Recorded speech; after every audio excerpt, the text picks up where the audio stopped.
welcome to the regular Lighthouse Point City Commission meeting for November 13th, 2018. We will begin with an invocation by Father Thomas from St. Paul the Apostle Church.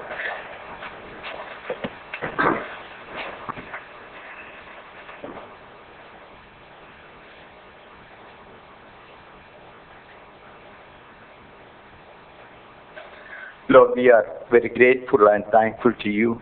You have showered lots of blessing into our life. Also continue to bless us. And also we remember and pray for the people who are affected by the natural calamities and disasters, especially people affected by wildfire in California. Lord, console them, comfort them in their difficulties. Also we pray for these various dignitaries who are here.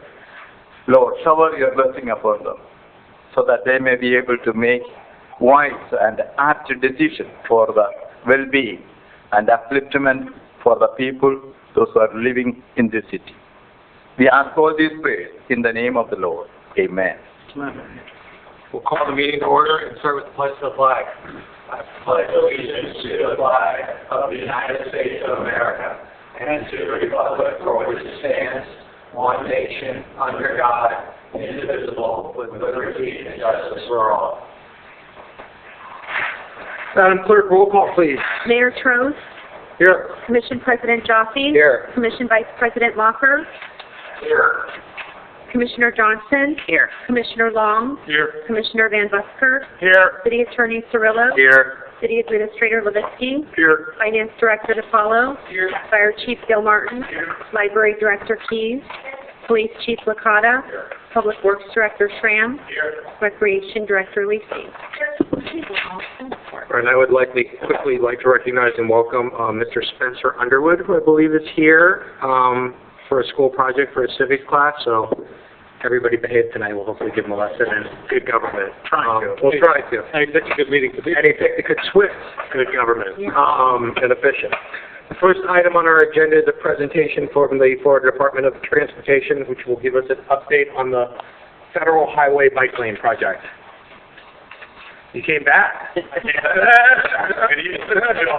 was surprised. No, you guys took it easy on me. Yeah, I think there's some information. Kind of hard to see, but we went back with Chopper. Good evening. Good evening. Oh, good evening. Good to be back. Take your name and... My name is Scott Thurman, FDOT Project Manager for FM 434-695-1, the US 1 project from Sample Road north of the county line.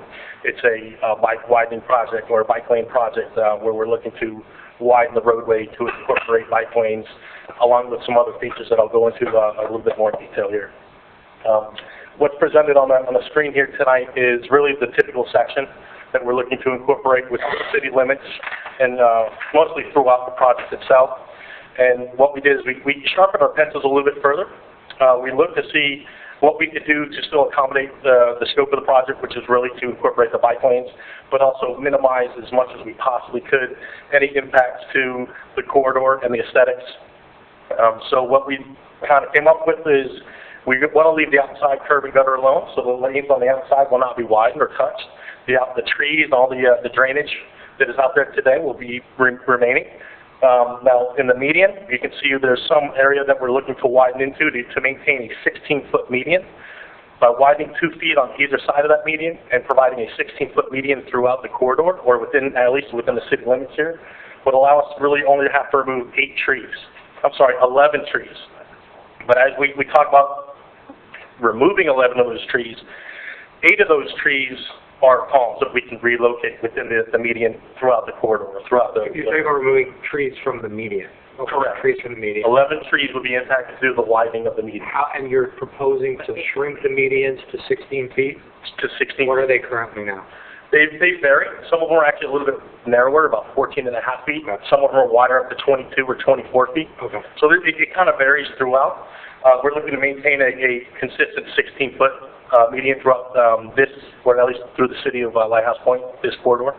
But what this would also allow is the majority of the trees, besides that, I believe there were 4 other trees that were basically, were they mahoganies? I believe so. I can get the exact details for you, but I didn't bring that tonight.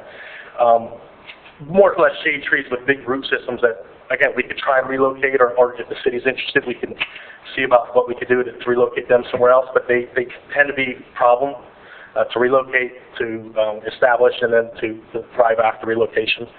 But the other ones are palm trees, and they're easily relocatable. So what we figured we could do is find an area that would suit DOT's requirements, at the same time allow us to keep the aesthetic nature within the corridor as well. And this allows us to keep the 5-foot bike lanes, 11-foot travel lanes as there is today on both sides of the roadway throughout the entire length of the project. And really what the major scope of the work would contain is the widening of the roadway to maintain a 16-foot median. We would resurface and restripe the entire corridor. We would add the new 5-foot bike lane, keep all the 11-foot travel lanes. We're also looking to improve access management through Northeast 41st Street, where we would actually look to, and this is what the public hearing will be about upcoming. I don't have a designated date and or location just yet. But we would add a peanut island basically in the center of that unsignalized intersection that's there today to restrict the left-out movement. So the left-in movement from the actual US 1, you can make a left to the side street, but from the side street, you can be restricted to... Picture 44, what is that, 41st? Whites and Capitan. That's 41st? That's Yeah. 41st. Okay. Just north of the kids. Okay. So you'd be able to take a left off of the highway into it, but you can only take a right coming. Exactly, and that's how the rest of the corridor is. So, our city administrator has a question. Do you have a question? Scott, can you confirm that? Is this in front of Vince? Is this in front of? No, so that's vintage. It's 41st is not that. No, that's 44. Yeah. So this has got to be vintage. Yes, I believe this is vintage. 41st. There's a community. I want to say it's an enclosed community to the east, and then another. My numbers in my head. Yeah, I apologize. The graphic probably would have done better, but part of that is with reducing the median, we want to ensure that. We're looking at safety, and part of that safety is those left-out movements kind of create a concern for shadowing vehicles where there's not enough width through the median. So through the access management change, we would be able to reduce that and make it a little safer than it is today. We also look to improve pedestrian features such as countdown signal timers along the corridor at the signalized intersection, as well as using high-emphasis crosswalks through all the sided market plans at all the signalized intersections as well.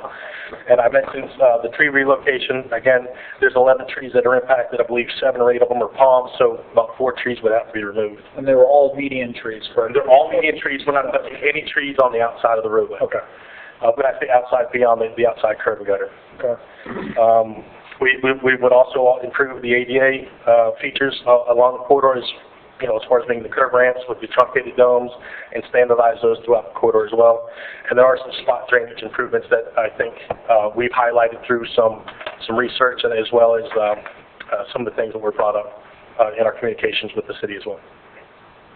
So you're not touching any of the outside curves? No, sir. No change. Well, I say no, but for curb ramps, when we go to touch the curb ramps, Right, but as far as... we're not widening, we're not touching those at all. And do you have any dealings with the light synchronization in that area and how that may be affected? Not that it's Well, there's one intersection that we are looking to signalize at Eller Drive, which is outside of the city limits, and so in doing that, we will have the county relook at the synchro and the signalization of the corridor itself to make sure it's synced properly. It seems to be the pretty good flow in if you're coming south, that you're going good, then once you get past Target, it just like jams up, even on a day where there's not a lot of traffic. Synchronization is bad, you get backed up in US 1 and Sample Road, and goes all the way to Copens Road before it starts opening up a little bit. 39, 36 Sample Road, and 33rd are particularly bad. But I think part of that may be distance between the traffic signals and the fact they don't clear properly. Now, do you coordinate that, or is the county to coordinate that? We would coordinate with the county to see what we can do to optimize the corridor, but it was really through the county itself. But we can coordinate with them and put that in our work schedule to see what we can do to try and review the existing signalization as well as see if we can optimize it through the quarter. Yeah, I would just like to say thank you to you and to the MPO for listening to us. You know, I mean, we weren't beating our heads against a dead wall, and it was, you know, you listened to us, you saved our trees, almost every one of them, and I want to thank you. Thank On you. behalf of Appreciate me, it. and I think everybody else too, that we're delighted with the outcome. I appreciate And if we it. still don't I think really, we're going to use and that's part of this effort of why we are committed to come back. And we really do want to partner, and we want to work with you. We are listening to the complaints.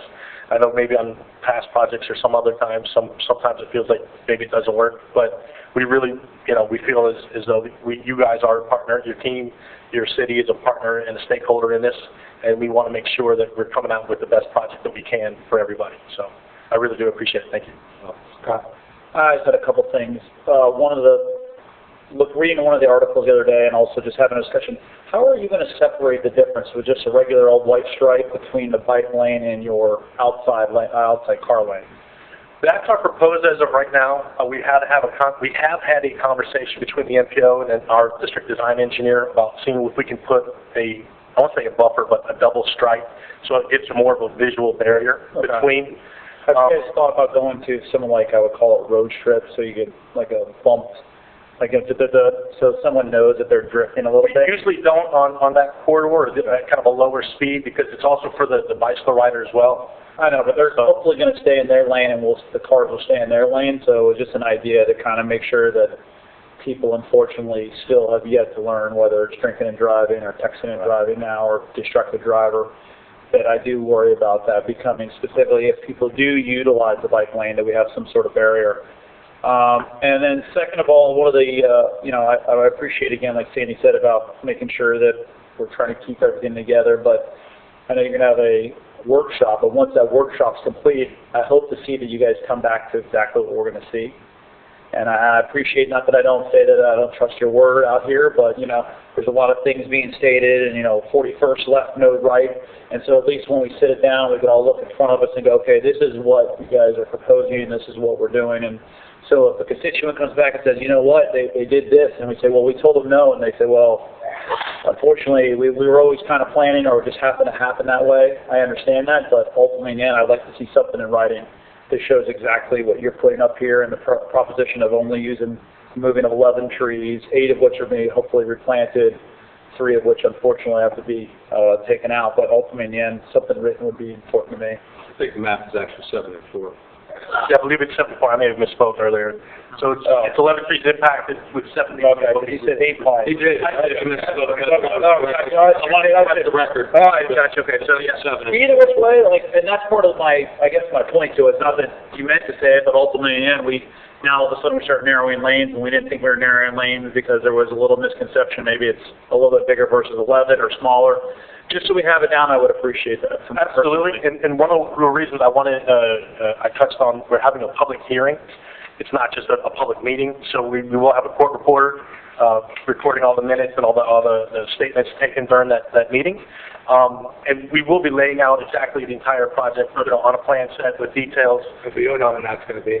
I don't have the date on that yet. I'm in the process of trying to schedule it and get it loaded within our process, but that is an excellent time to have anybody and everybody, including yourselves, to join us, come out and see, and that's really kind of the opportunity to make comments, and anything that you see, we can answer at that time.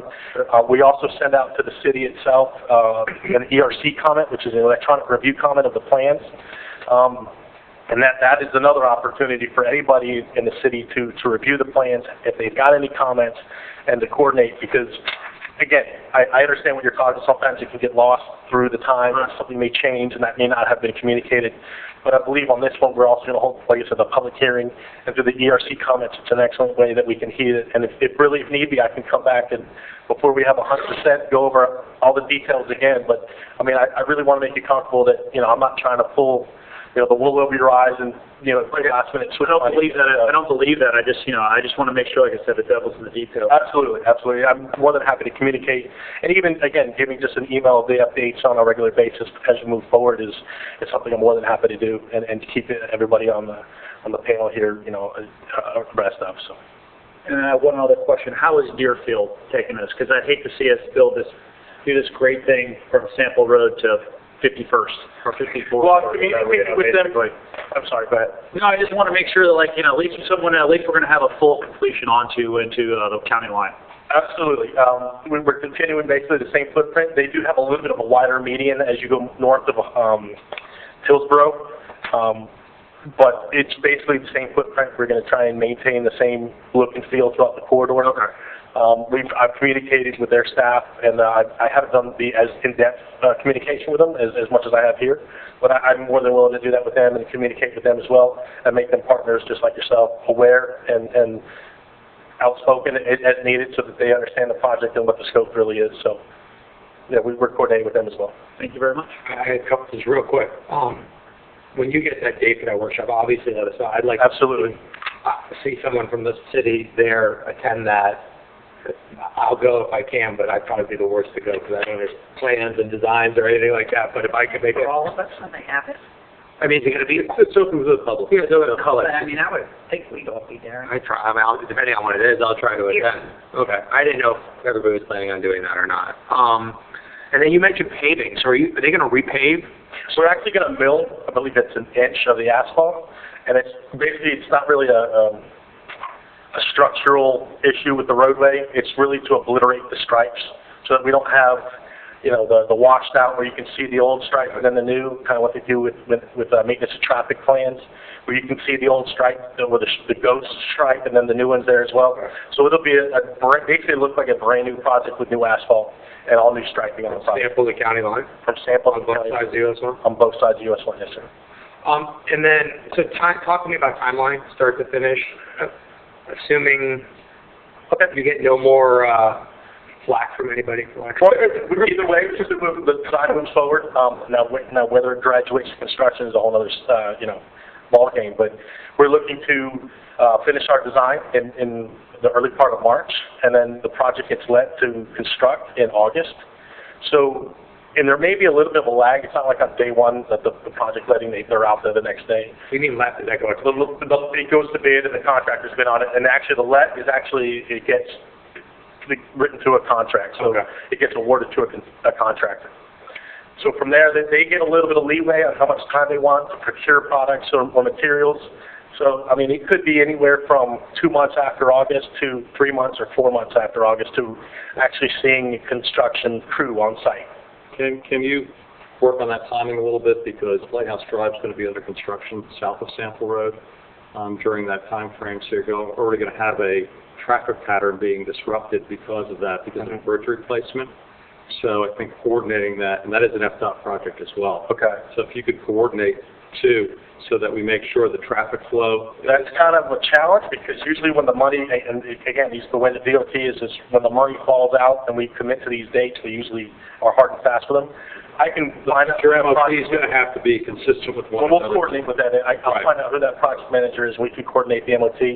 And the way that this project has been simplified really to the median, it really lends itself to really just the inside lane being worked on periodically. Mm-hmm. I'm not going to have, as a PM, I'm not going to have the contractor close this entire, lane from Sample all the way to the county line.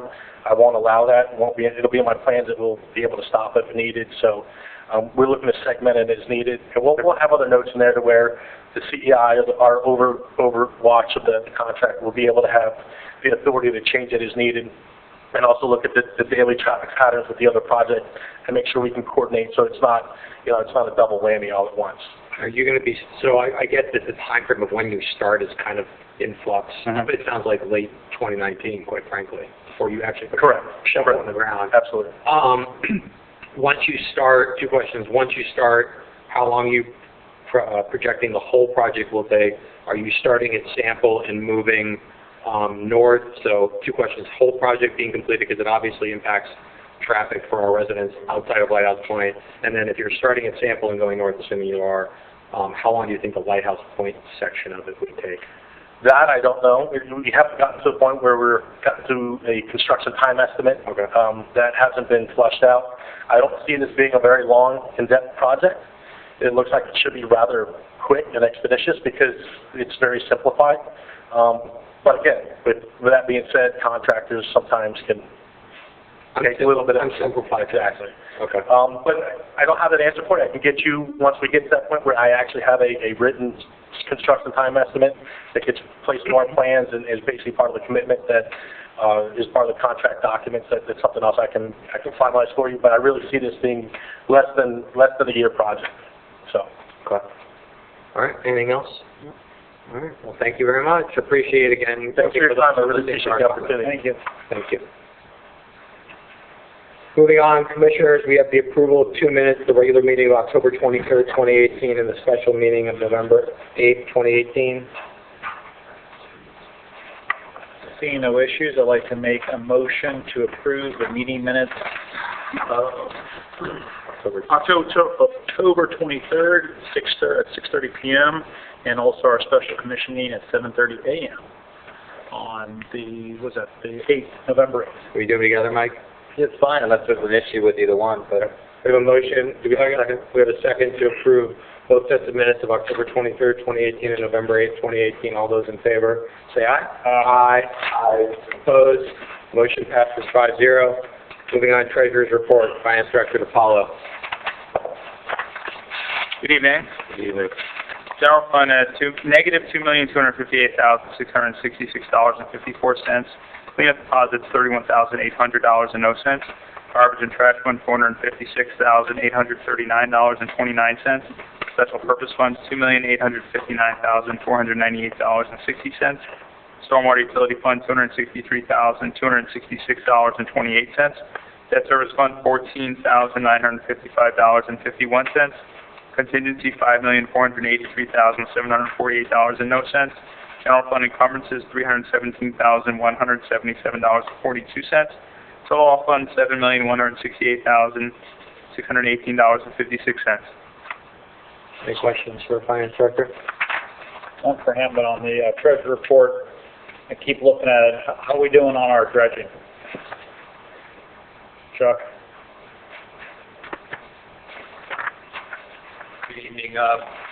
We filed the necessary documents with City of Pompano Beach last week, and I'm just waiting for a review, and Mr. Berman should be getting back with Mr. Cirillo to maybe hash out a final detail, and at that point we should be good with the sublease.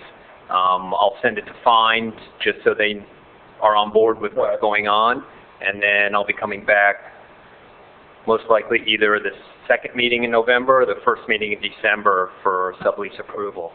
Okay. And we need I'm assuming we need a sublease. We're subleasing the fine property to Cajun Park for another purpose? That's correct. Okay. That's the comment from Fines. Okay.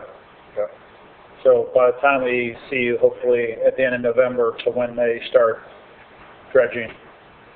Could be after the first of the year. First year?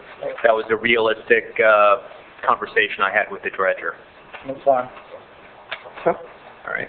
Anything else, Mike? And while you're here, Chuck, could you, when you have a chance, could you update the commission with maybe a schematic of the latest traffic pattern for the bridge replacement? Certainly. Okay. Because I know we traded some messages, but... We went back and forth, that's correct. I'll have to bring the plans and maybe we can put them up on the screen. Okay, that's fine. All right? Thank you. Thank you. Anything else for Finance Director Mike, or anybody else? No, I think we're good. Okay. Now we're taking public comment and requests regarding agenda items. There are 2 agenda items on our agenda, one dealing with the certifying results of the election and an ordinance regarding reconstruction of existing docks adjacent to property bordering the intercoastal waterway. If you would like to address either of those items, the ordinance, come forward, state your name and address. We will have 3 minutes.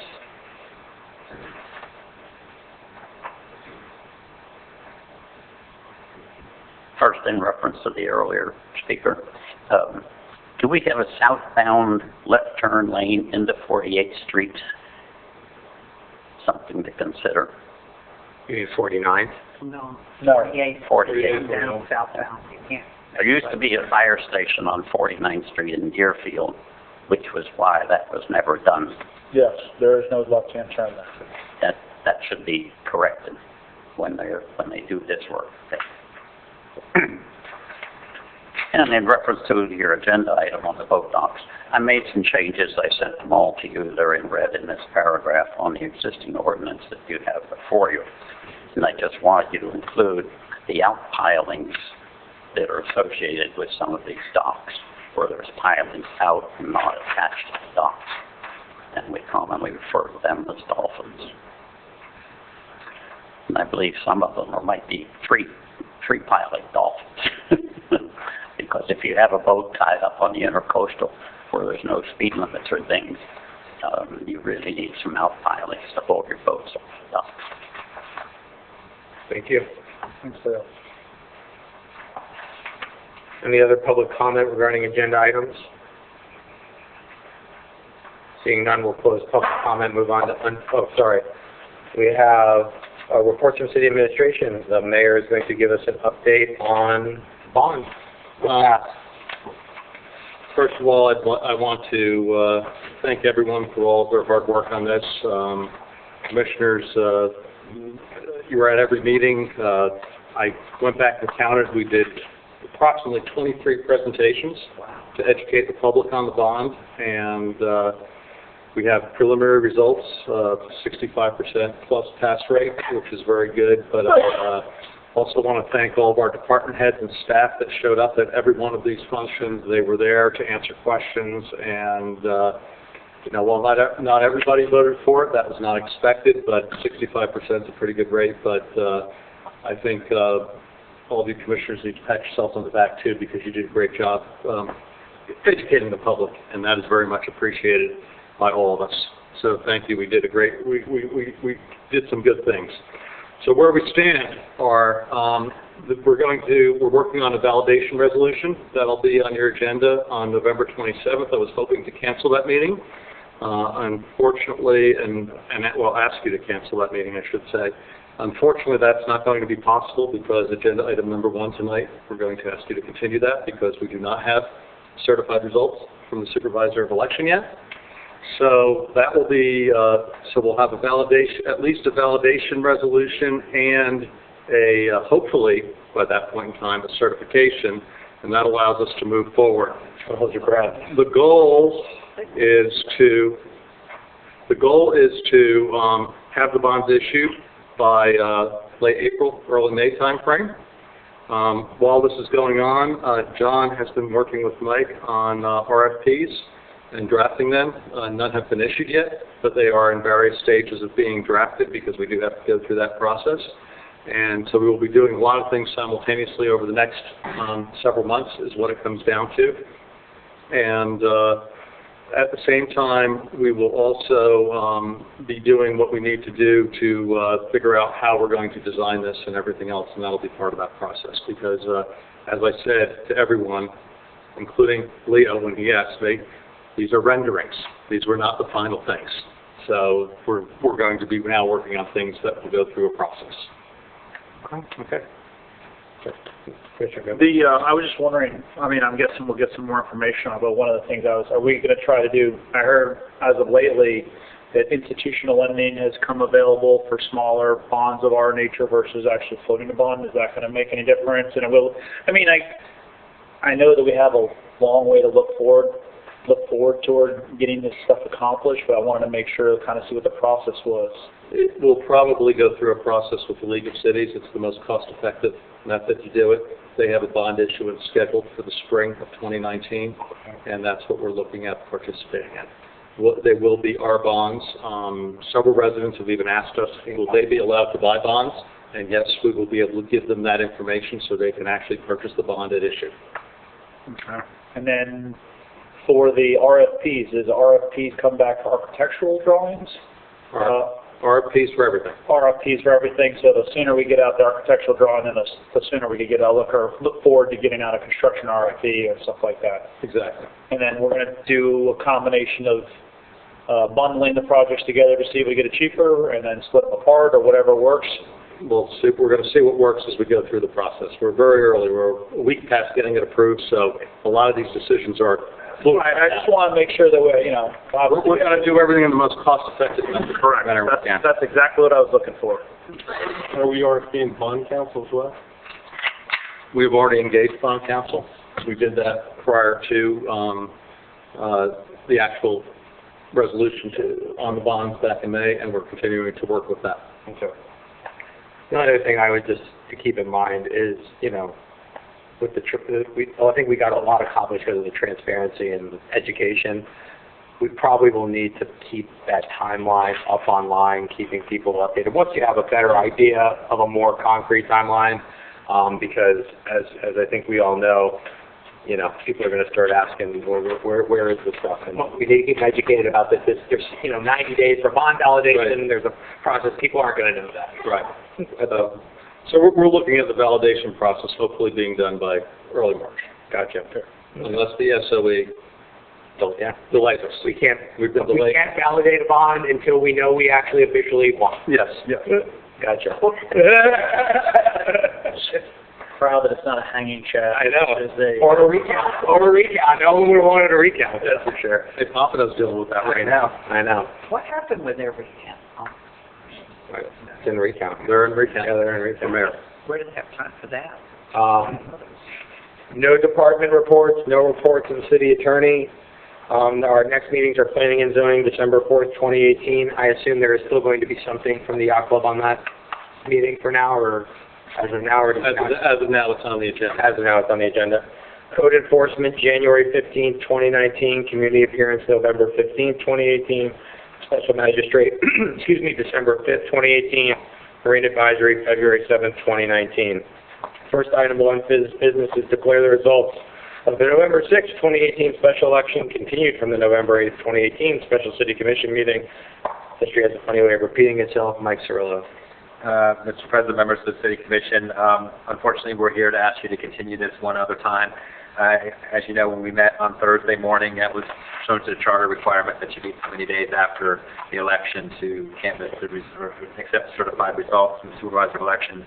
And they were not available then, and they're still not available now. We have not received the certified final results of our election here in the city of Lighthouse Point, even though we know the unofficial results. So we're asking you to continue this until your next meeting on November 27th. It is our hope and expectation that if state deadlines are met, we should have our certified results on time for them to be accepted and moved on by the City Commission at that time. Commissioners, any discussion? I would just say we mentioned this last time, but it's interesting.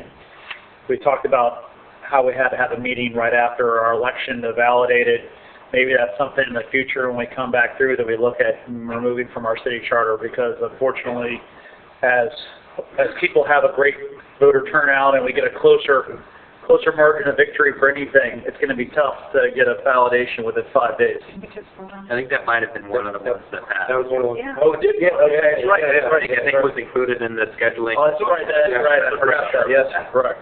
So we have to bring, there's, not to go off on a tangent, there will be some housekeeping things we'll need to do. Like, for example, it passed the Planning and Zoning Board, that's now an ordinance, so if the commission wants to look at adding alternates or providing for staggered terms, those kind of things, you'll be able to do that now. Things with the post-election meetings, we'll be able to address those issues as well once we get it certified. So I've already talked with Jennifer about, looking at what we would do next with those items as well, not just the bond, but with other ones to keep this moving. The good news is you have time, because that's the passing of the 4-year terms. You don't have an election next year. Well, we were going to have one anyway next year. We were going to have one anyway. But, okay, we got That's true. Time. Anyway, We got time. we'll get on it. Okay. So I need a motion to continue to I'll make a 27th. motion to continue to the next meeting. Second. We have a motion to continue the requirement to declare the results of the November 6, 2018 special election, and we have a second. All those in favor signify by saying aye. Aye. Opposed? Motion passes 5-0. There is no new business, and we have an ordinance. First reading of ordinance amending section 42-380 of the city's code of ordinances. City Attorney General. Mr. President, members of the City Commission, this is here for a first reading of an ordinance. This is an ordinance that was put together and processed through the Planning and Zoning Board. You may recall that you've had at least one, possibly two issues where folks have come through and requiring a variance, because when they built their original dock and pilings into the intercoastal, it was approved by the city, it was approved by all the other government agencies and whatnot, but when they came in to rebuild, we couldn't verify that the proper zoning had been reviewed at that time. So what this zoning code would allow is for folks who have built their docks into the intercoastal and gotten all the required approvals originally when they built it by, city, that if they come back through and want to rebuild it in basically the same configuration, give or take some relocation, minimal relocation of pilings or whatnot, and they get all the other government approvals, they can go and rebuild that dock without the requirement of a variance. So if they want to enlarge it, if they want to change the footprint substantially, anything like that, then they'd have to go through the proper process. But if someone's coming in and saying, my dock's broken down, I just want to rebuild the same one I have, if we can't verify that at the time of the original approval they had a variance, then they can go forward now. But if they built it without city approvals, this doesn't give them a license to do it. But if they had done it, we approved it, they can do it without a variance. And it was approved, recommended for approval by the Planning and Zoning Board at its meeting last week. They just added some language to talk about at the end that the structural elements may be reconstructed in a different position so long as the shape and size of the dock remains the same, to address some concerns that you may not be able to put everything in the exact same location when you take it out and rebuild. Motion read. Second.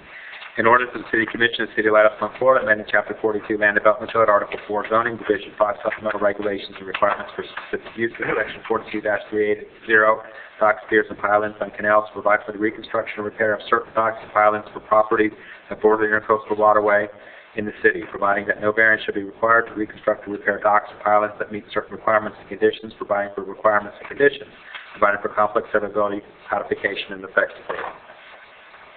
Discussion, Commissioners? We've discussed it a couple times before, and planning and zoning's gone through it as well. Yeah, and I just saw your comments, Mr. Pence. I'm going to look at them and see if they're worthy of, we should be addressed at second reading, but I didn't see anything at first glance. And the one thing that I noticed a difference was the fact that he was using the word dolphin. And a couple of the permits is making sure they're out pilings or defining what it is. I mean, A lot's covered by the word term associated pilings. okay. Yeah, I'll think about it, but I mean, a piling is a piling, whether it's on the inside or the outside. Is there, that's Earl? Oh, okay. Earl, are you still with us? I am. I thought it was on mute, but, No worries. I didn't know if you were ringing back in or something, so. I'm here. Okay. I'm on mute. Okay. Any further discussion, Commission? I'll make a motion to pass the ordinance amending section 42-380, ordinance 2018-0969. We have a second? We have a motion, we have a second on resolution 2018-0969. All those in favor signify by saying aye. Aye. Aye. Opposed? Motion passes 5-0, and this will be brought back at the next meeting for second reading. That is, I believe, the end of our regular agenda. We now come to the time of public comments or requests from the floor regarding anything. It doesn't have to be on our agenda. If you are here tonight and would like to address the Commission about anything that's on your mind, come forward, state your name and address, and you have 3 minutes. Round 2. He's mad. Coming back for more. David Benz, 3000 Northeast 31st Avenue. You have my comments there. In looking through this vote ordinance, I just happened to see something flash on my screen, and I have it written here and have it deleted, but I think it should be taken out of our code. And it's section 42-221D. It says it shall remain the responsibility of the abutting property owners to maintain all sidewalks in good and safe conditions. Now this places a legal liability on every homeowner that has a sidewalk in front of their home. And if we planted a tree that's uprooted the sidewalk, then we've created a problem for the homeowner who's going to get sued if a bicycler or a walker goes over that bump in the sidewalk. And I don't think any any of you realize that if you have a sidewalk in front of your home, that you are personally liable if somebody trips and falls on that sidewalk based upon this section? Otherwise, the sidewalk is in the public roadway. It's just like the road. We aren't responsible for the roads in front of our house, so why should they be responsible for the sidewalks? Are we, I mean, I know there was some sidewalk work done on my street. The city's always maintained the sidewalks, basically, right? We've never required a property owner, if there's a crack or something, sidewalk. We've done some splits before, like, when we weren't going to do some sidewalk repairs, and the owner would come up to us and say, look, I want to replace my sidewalk, and we've done a 50-50 split. If somebody builds a new house where there's a sidewalk there, we make them put in a new sidewalk in front of the new house. Okay. There's sidewalks on that side of the street. Okay. But it's always been volitional on the part. It's been affirmative when either a new construction or when the property owner has said, hey, I want to do this, and we've chipped in on it. That's correct. Okay. And we've been sued a few times where somebody falls on the sidewalk because it's too high or it's lifted because of a tree root, and they come after us. They haven't been going after the property owner. I know they've been coming after us. Okay. I don't know what Well, we already just tipped them off. This also, the city has a non-delegable duty to maintain its right-of-way. Right. We talked about that before. Right. We're responsible, so we can have the property owners that, I think the sense is, I don't know, maybe clean it, I don't know, maybe keep it, this kind of thing. Well, we're going to be doing it. We're going to be responsible if someone trips and falls on a sidewalk that's in the right-of-way. And I think we've got, like, in our budget for next year, kind of like a more comprehensive code overhaul. So maybe, Mike, if you could make a note to take a look at this one and, or add it to the list for us to consider. It's not at that point, Leo. Mike? I noticed a number of cities that have the exact same code we have. Fort Lauderdale will actually force you to pay for it, even though it's no fault of your own, right? The route. But I know in the past that we've done it, and we've talked about the thing of maintaining it so that it's not one of these things that's just very slippery. Or we've had some at the time where they were redoing the driveway, and they would put in a Chattahoochee type driveway and get rid of their sidewalk on there. And then we've had codes to change that so that it still remains the sidewalk, and your driveway's here and here. Right. I'd like us to look into to see if there's any deeper reason why other cities are doing the same thing we do. Can I interject for a moment? Yep. You're discussing. Remember, the city has limited liability, and the property owner does not. True. So if somebody sued for $5 million, the city isn't going to suffer the $5 million. It's going to be the property owner. And why do we need this?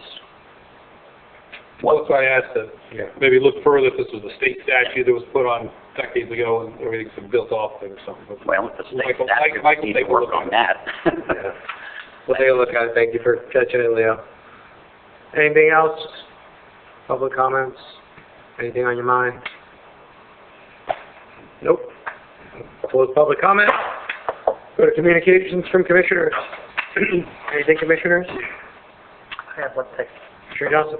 The mayor praised us for our work with the bond, but I praise the mayor too. He did a yeoman's duty of all those meetings and talking to people and scheduling them and everything. So I thank him for all his work, and John and all the people that were responsible behind the scenes. It was a group effort, and it was great. And also to the department heads that live a million miles away, but were here day and night to chip in. So it was a great group effort. It was a team effort. Absolutely.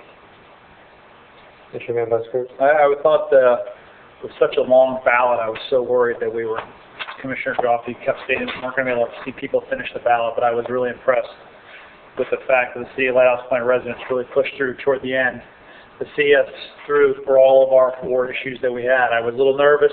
They were going to have that voter fall off there at the end, so it was definitely important. I thought it showed how important it is to City of Lighthouse Point residents to come out and vote and participate. I mean, the amount of people that were here all day long, I don't know if you saw, I know Sandy was there, and I saw the mayor, that, in the morning at 6:45 in the morning, there was already 25, 30 people deep at Dixon Hall, which was amazing. And it only just kept getting busier all day long, and it was actually an awe-inspiring thing. My kids came out. One of the interesting things is I was as Mr. Spencer Underwood is here. They also gave a lecture the other day at Trinity for their kindergarten class, and they chose their favorite holiday on the same day as Election Day. They chose their favorite holiday as Christmas over Thanksgiving and Easter. So I just wanted to post that also for the voting residents of Lighthouse Point Trinity. Mike, anything? I was going to say William really rocked the vote because he voted for Christmas. Did he vote for Christmas? Oh, yeah. Probably. They had a good He rocked it, yeah. Yeah, I won't beat a dead horse, but again, thank you, Mayor, for all the hard work. Everybody, it was a team effort, but I can't say how proud I am of the entire city. I mean, soup to nuts, and I have to say for all of us, I mean, everybody's going to have a lot more great things to do for the city, but this whole process will go down as probably a highlight of mine, because it doesn't happen very often. One more thing. We got an email a while ago, I think all of us got it, from a resident talking about the intersection. I believe it's where Bank of America is. I think we got it too, and you responded. 29. Yes, 29. Is that... Well, code enforcement has met with the property owner, Bank of America, property owner, and that's not owned by Bank of America any longer. It's owned by another property owner now. And they're doing some cleanup work over there. Okay. We've asked EFTA to look at the signalization equipment there. Okay. And take a look at the status of it and determine some of it may belong to the county, some of it may belong to EFTA. They're not sure who owns what, so they've got to decide who owns what so they can look at it. Okay. But as part of this, we found out that there's actually a program FDOT has right now that we can apply to that we're trying to get more information on, where you can wrap the signaling equipment. They will come out and wrap it for you and put a motif on it, such as... So we're going to work with FDOT on that as well.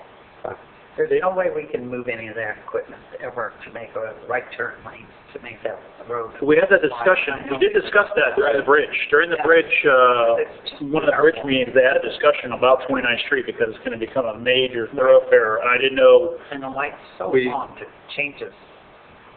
Except before 6. At 6 o'clock in the morning as you drive up, it goes to green right away, Sandy, just to let you know. Oh, really? Unless you're at 24. Probably won't slide down to your light. I'm just going to let you know. Just go there before 6 a.m. tomorrow morning, you drive up to it, it goes green, you can say, hey, it was a quick one. That intersection's a problem from the get-go. It's very narrow to start with. You've got that right turn into the front of the Bank of America building. As soon as you come off the road, cars stack up there. And it's a design flaw that goes back many, many years, and we don't have any control over it. It's controlled by the DOT. And we've spoken to them about it, but haven't gotten any good answers yet. Does whoever owns Bank of America also own that parking lot across the street? Yes. What do they use that parking lot for? That's the parking lot for the employees in the building. Okay. I'm never see it that occupied, but it's not there during... There's medical practices in that building and things like that, so there's the employees mark over there. Makes sense. Okay. Anything else, Commissioners, Mayor, anybody? Yeah, Jason? Yep. Commissioner Walker. A quick question, I think I know the answer to this. Employee benefits are a matter of public record, are they not? Yes. Yes, we're being told yes by the people at the end of the road that know. All right. So the reason I'm asking is I've been approached by an individual, I think, who ultimately wants to make some sort of a bid for the city's business, and I can come in and talk to John or Frank and tell me what the procedure is for somebody that has an interest like that. Have them contact Frank. Okay, will do. Okay. That's all I have. All righty. Hope to see you back here on the 27th, Commissioner Mocker. I'll be there. If you're on. She's gone. Okay. All right. Sounds good. We are adjourned. Africa? Africa. Wow.